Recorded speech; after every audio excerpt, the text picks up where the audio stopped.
One of the hardest spiritual lessons that I've had to work through to date so far, and I've had several, but this one takes the cake, is respecting the free will and autonomy of others. And this means the choices that they make. And I remember pretty early on, I was talking to somebody who was a little ahead of me. And she said, "Why do you feel the need to rescue everybody?" And at that time, I looked at her and I was like, "You mean you're not going to help?" And I was incredulous, but she was incredulous looking at me because I had this martyr wound that I felt, as many of you do, that I needed to help awaken people, that I needed to help change people.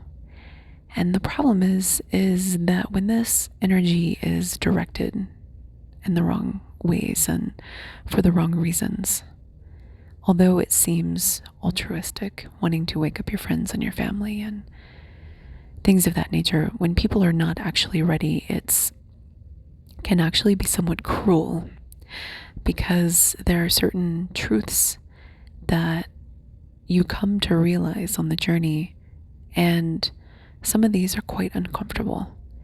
And popping people's bubbles of reality before they are ready, or before they have adequate support systems in place for which to integrate the new level of information, if you just go and pull the rug out from under them and they have no place to land, it's actually quite disorienting and uncomfortable. And for example, people that undergo very intense psychedelic ceremonies, transformative experiences, when they truly have their minds blown and they don't have the ability to integrate this information, they end up with things like depersonalization disorder, derealization. And so to go and try to push people faster than their minds and their spiritual readiness can handle is not a gift. It's not altruistic, in my opinion, now being a little bit further into the journey.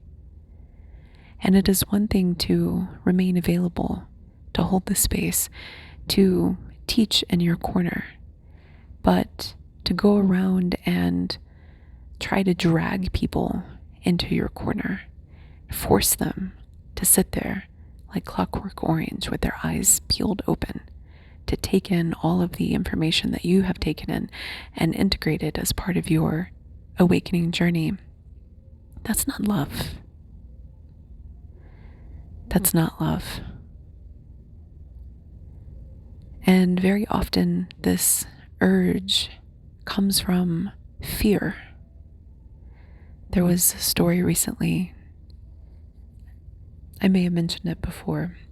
I'm pretty sure I did, because it deeply, profoundly affected me, but there was a woman who was an astrologer that was looking at the charts and coming to a realization that the world that she lived in was quite frightening. And she spared her children and her boyfriend. She spared them the agony that they were going to have to witness by doing something gruesome before she departed from this world. And that's what I mean. And that's an extreme example, but that's something from her perspective that she had integrated about the nature of things and how things were unfolding and what was going to happen, that I personally don't agree with her. I don't. And there are many others who don't agree with her either. Is she in the wrong? Was she in the right? We'll never know.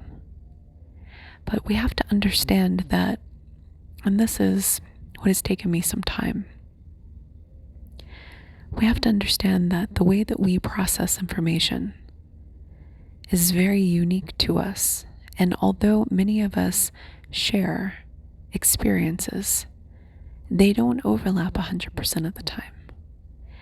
And most of what we're fed, and I say fed not with any sort of connotation that is negative or positive, it's neutral. We have conversations in the collective. We learn from others who have come before us, and we teach others who are coming behind us. But everything that we've ever known is filtered through our collective understanding and language centers and how we conceptualize things. I happen to believe that this is just one box of understanding, that if we had a different perspective, we might use different words and concepts and ideas to explain the nature of our existence. And so when we are inside one singular box that is strapped to space-time at a particular section or segment, we're actually kind of limited. We're flying blind just looking through one windshield. If we were to take the eyes of the cosmos, we would see many different windshields, many different apex points of space and time is what I want to say, but apex is a weird word to insert there. But we would see different ways of looking at our experience, different levels of understanding. And so to be so utterly convinced that our way is the right way is like driving in a car. And perhaps it's a lovely model of a car. It's a Honda Civic. Let's just be super practical. And saying this is the only car that exists. It's the only model. It can only go this speed. It shifts in this way. It's got this type of seat and fabric. It's ludicrous. Actually, it is. To be so wholly convinced that our worldview is the singular only worldview that should be applied to everybody is ridiculous. And so those of us that want to go and save people, want to wake them up from their slumber, very often, in my opinion, are operating from a perspective of spiritual immaturity. And we're all immature at some points. This is part of the self-mastery journey. There's no shame in crawling before you learn how to walk, before you learn how to run. It is the nature of things to develop and to integrate wisdoms over time.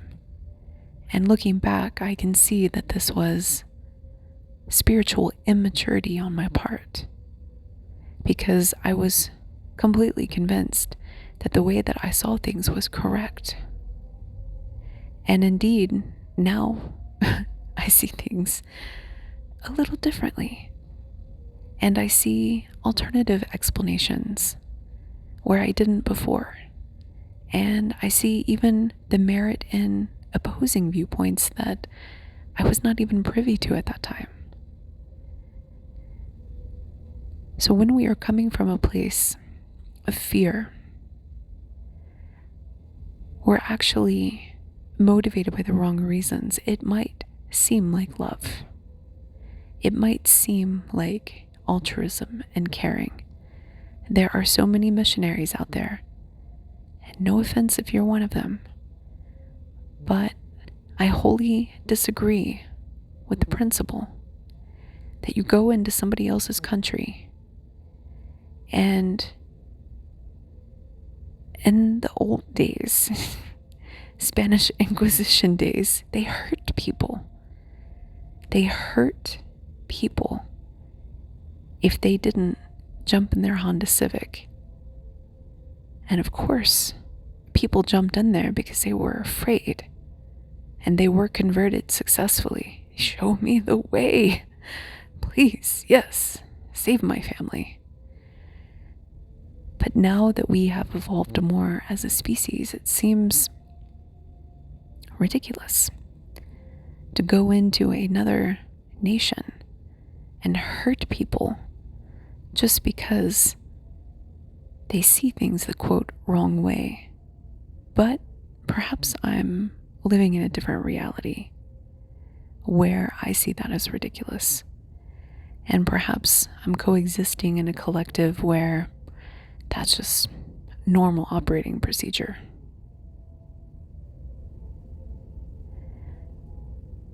So when we are grasping for other people to join us, for other people to see things the way that we see things, it becomes egoic when we need them to, because we deep down need that sense of validation. And I see this a lot. Actually, I had a conversation with somebody recently. I'm not going to timestamp it just because I'm not trying to be putting anybody's name out there. But I had a conversation recently where somebody was absolutely convinced of the worldview that I was challenging them on, as I like to do, because I love the process of intellectually growing and examining not only my own ideas, but other people's ideas, collective ideas. And this person had clearly attached very, very strongly to a narrative that was being passed in the collective, and went as far as to say that I was spreading misinformation and was so close-minded, was clearly locked into the Honda Civic with their hands tightly bound to the steering wheel, looking out the window, saying, "This is the only perspective that exists. You are wrong. You are false. You are spreading misinformation." And they didn't take it too kindly when I was like, who gave you the car that you're driving in? And what was their level of spiritual mastery? Actually, where do these stories come from? And the collective, where do these narratives come from? Let's examine those. But sometimes when our ego is attached to the narrative because it makes us feel good or feel special or feel something that we like and that we want to hold on to, we're very, very reluctant to do that level of examination because our identity becomes intertwined with the essence of the vehicle that we're driving. And so merely questioning it is insulting and can be disruptive to a person. And I find it curious, actually, because if we were born 2,000 years into the future, looking back at a little augmented reality hologram of this moment, of that exchange, of our level of consciousness in today's bodies, today's vehicles, we might laugh at ourselves because we might have it so totally wrong, thinking that we are so totally right. And so to then go and impose ourselves on other people dogmatically is really quite frightening. Actually, if you think about it, because our dogma itself is really a cultural timestamp of the collective thought body that we are tapping into and sharing, and how we perceive things, synthesize things, is very unique to our ability to feel certain sense organs. Like if we had a different sense organ beyond just the 5, 6, 7 senses, if you include intuition and energy, which I do. If we had another one that we didn't know about, that enabled us to see just a tiny little fraction more of the electromagnetic spectrum than what we can currently perceive, which is like ridiculously small, infinitesimally small. If we just had something else that allowed us to view the world differently, we might have an entirely different take on everything. Everything. Chills. Not just our 3D world, spirituality, death, the afterlife, other beings. The possibilities are endless, multiverses. And so as a result, with our finite sensing abilities and the way that we compute this working model of reality that we're carrying around with us to explain things, which we already know scientifically and logically speaking is faulty at best. We already know this, yet there's this crazy cognitive dissonance that somehow prevents us from recognizing that when we anchor ourselves into these quote-unquote truths about the world. And so what happens is that this cognitive dissonance enables us to take on this entirely fixed, dogmatic way of looking at things, and then to launch wars, religious wars even, defending our Honda Civics. This is the only car on the road. This is the okay. Patently false. But I know that there are other books and teachers out there, but this is the right way, and you're going to some realm that your God created that I'm going to be confined to? How's that respecting free will? I'm sorry. I am a sovereign, autonomous being. Are you telling me that I'm not? Why am I going to any place with you? Why? It doesn't make sense. And then when we find out that there are actually many hell realms and many heavens, and they all have different authority figures there, and different bands of teachings that resonate with different people. Everybody's going to get to where they need to go. There's no need to stress about it.